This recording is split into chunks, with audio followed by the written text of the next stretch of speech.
read your Bible, Ecclesiastes 1:9 says, "What has been will be again, what has been done will be done again. There's nothing new under the sun."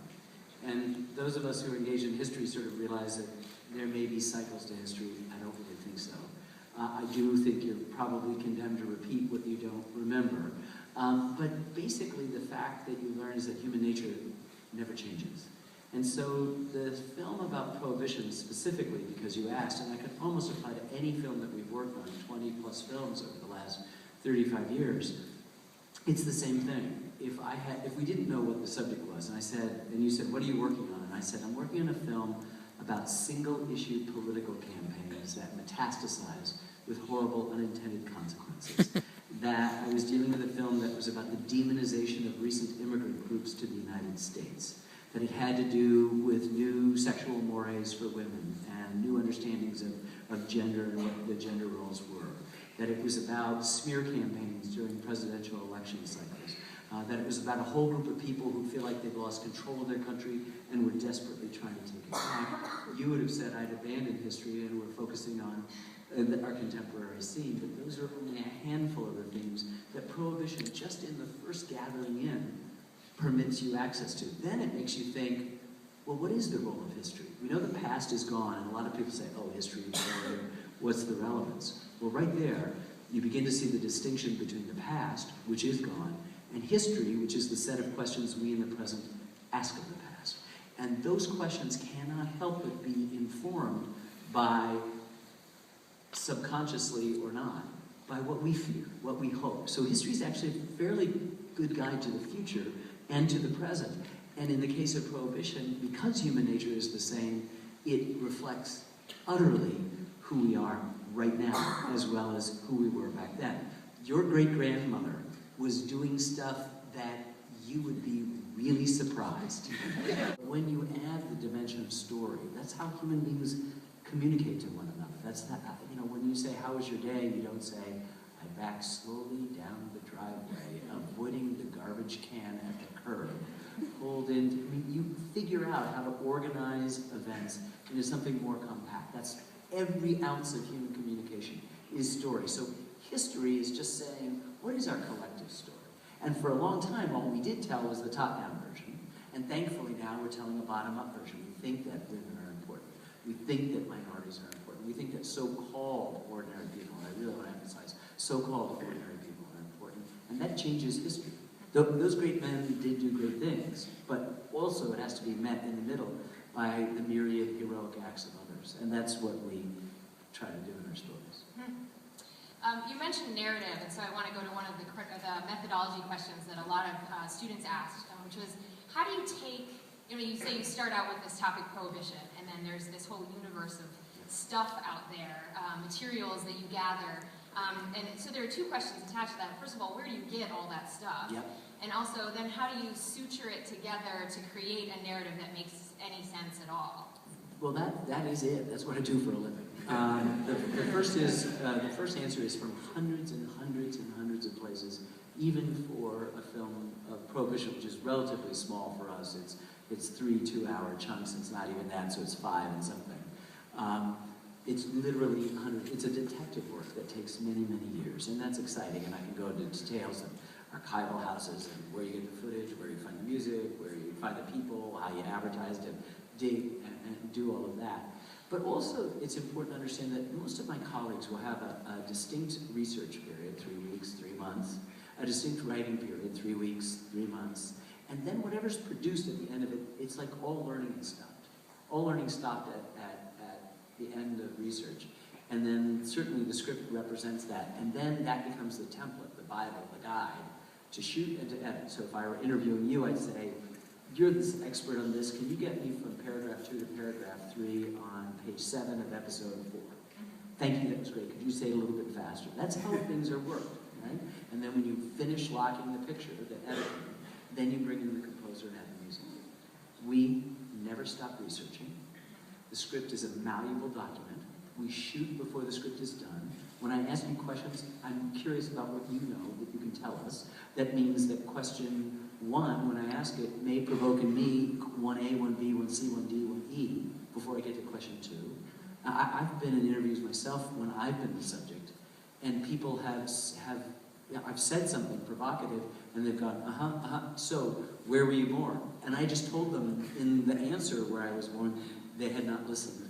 So there's a kind of openness that we develop, so that at the very last day of editing, we're working on many projects right now, one of which is a mammoth series on the history of Theodore Franklin and Eleanor Roosevelt. We're learning new things, and we're adding it, and our music gets recorded ahead of time, so that we begin editing with the music as an equal partner, so that it isn't just some false amplification of emotions, it's something organic. So all of those things, and many, many other things that we don't have time enough to torture you with, are part of that methodology.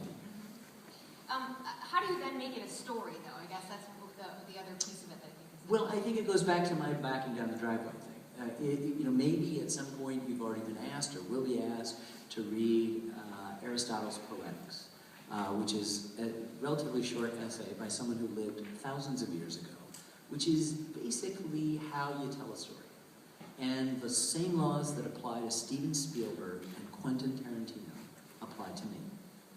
That is to say, how you tell a story is exactly the same. That's what we finally liberated in historical documentaries, and in documentaries in general, that they did not merely be the expression of an already arrived at end, i.e., this is what you should know, i.e., here's some homework. But they could be stories, and that the elements of stories we know. They have beginnings, and how you begin is the single most important thing ever. How you introduce the themes, how you sort of shoot the shot across the bow of what you're going to do, and sort of engage, as you saw in that introduction, stuff that might interest you. Maybe you're not. Prohibition is an example of that stupidness.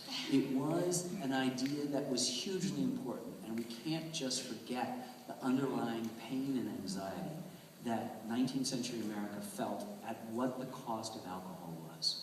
Let me say that that cost exists to this day, that there are families, there are people in this room, in the sound of my earshot, for whom alcohol has been a problem in their family, will continue to be a problem, and it will destroy families. That is a truth. What reformers thought in the 19th century was, wow, we could end slavery. We could use the agencies of government to improve things. We could be a shining city on the hill. We could have a utopia. That's what we really thought. And we did, with all the best intentions, try to do that. And we did end slavery. It didn't really work because Jim Crow replaced it. We did alcohol only because it got hijacked by some single-issue campaigns that saw it was a way to sort of conservatively manifest your will in other people. The country was changing, different Americans were coming in, and they weren't ready to accept them, just as people today are willing to accept new Americans. They're not really Americans, they speak Spanish. They were saying they're not really Americans, they're not Protestants, they're Catholics. Now, Catholics are among the conservative blocs that are saying these are not real Americans. They may be other Catholics, but they're speaking a different language, or whatever it is. So we have history repeating itself. Photographers who taught me not only film, but photography and history and humanities. But there's much more drama in what is and what was than in anything the human imagination gives us. Now, anybody who's a Shakespeare scholar, anybody who can spout a line of Shakespeare here on the stage, could make a really good argument that, in fact, there's lots of things that drama does better than expository documentary, and that's true too, but I just found my way was that way. Clearly, my mission in life is to do stuff in American history, to make this to hopefully come alive. The topics sort of choose us. No career path. Every person that I know making documentary films has arrived at it from a completely unique way. Unlike feature filmmakers, doctors, and lawyers, we know what they have to do, the hurdles they have to overcome. So one of the things you have to do is be incredibly honest about yourself. There are two things that I would say that would sound like hopeless platitudes, and they are. One is you have to know yourself, because this is initially a glamorous field, which require, I don't know anyone that works harder than I do, period. Anyone that works as hard as I do. It's incredibly tough work. There's a minute aspect of glamour to it. I get to work with Tom Hanks. I get to, direct Meryl Streep as we did. She's the voice of Eleanor Roosevelt. These are the perks of the jobs. But it is, for the most part, many really, really hard work. So you have to have something to say in order to be willing. The first film class I took at Hampshire College, there were like 50 people in it. And the next semester, the same class, being repeated over and over again, had like 35 people. And then the next year, there was 25. And then next semester, there were 20. And when I graduated, there were 3 people who graduated in film studies. That was in 1975. All 3 of us are still making films today. So it required a certain amount of perseverance. And for many years, you would learn about those presidential administrations and those wars. The wars completely disrupted baseball in an interesting way that mirrored the way in which the wars disrupted human social life in America. Those presidents throughout the first page, beginning with William Howard Taft. But you would also learn about immigration and assimilation. That is to say, each wave of immigrant group in this country found a permanent status of citizenship, not from a piece of paper from the State Department, but by participating in the national pastime of their adopted country. It was invented by English clerks, the first wave of immigration to the United States, in crowded New York. Its first stars were Irish. Its next were Germans. Its next were Central and Southern Europeans, belatedly African Americans and Jews, and now it's Asian and Latin players, which is the history of American. It talks lunch counter, not on a bus in Montgomery, Alabama, not in a school, but on the diamonds of our national pastime, when Jack Roosevelt Robinson, the grandson of a slave, made his way to first base at Ebbets Field on April 15th, 1947. The continuation of the work, all those deaths. We've just learned in recent weeks that maybe not 620,000, but maybe as many as 750,000 Americans, well more than 2% of the population, almost 3% of the population of the country at that time, that would be over 10 million today, died over that issue, and nothing really happened substantively until Jackie started playing baseball. Then all of a sudden you realize that baseball is not just games won and lost, careers rising and falling. The Red Sox, eked out a 7-6 victory last night against the Minnesota Twins, completing a sweep. Well, I take that back. That's really important.